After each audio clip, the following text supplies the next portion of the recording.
Problem 2, we have this chart of data.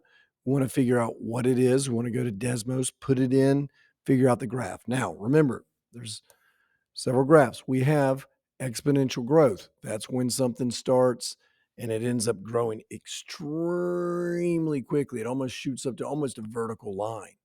So as I go like 2 to 3, it starts growing higher and higher very quickly.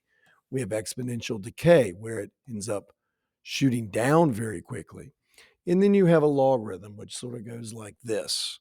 Okay. Whereas the data goes out, it starts growing, but it doesn't grow very quickly.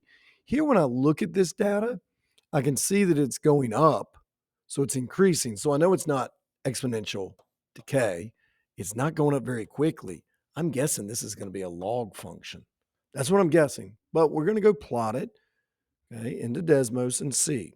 So we come over to Desmos and we're going to pull up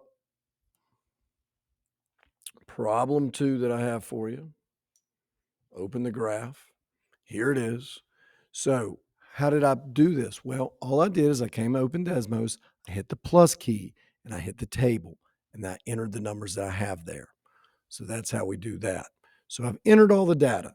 Well, you can look at these points. Yeah, these points, it's not growing quickly. That looks exactly like a log graph. So I think it's a log. So let's see. I'm going to come in here. I'm going to say, okay, I'm going to type in the equation y. Now I need to put sub 1. That tells it, hey, we're going to read it.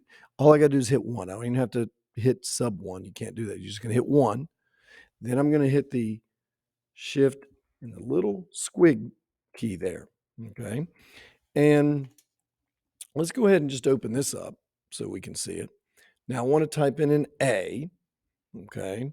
So I'm going to need to go into, let's just pull up an A, right? So it's like, okay, it's recognizing, hey, it looks like this guy's trying to come up with some type of line of best fit for us. So it's always A times. So I'm going to go back out of the numbers and I just like to enter times and I'm going to multiply by the log.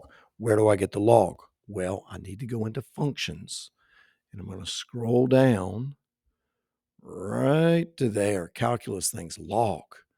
The log of X, but I need to put sub 1. So if I just type a 1 here, notice it does it. I'm going to close my parentheses to be a good kid. And here's what we have. So it's drawn the line for us. And does it hit every point?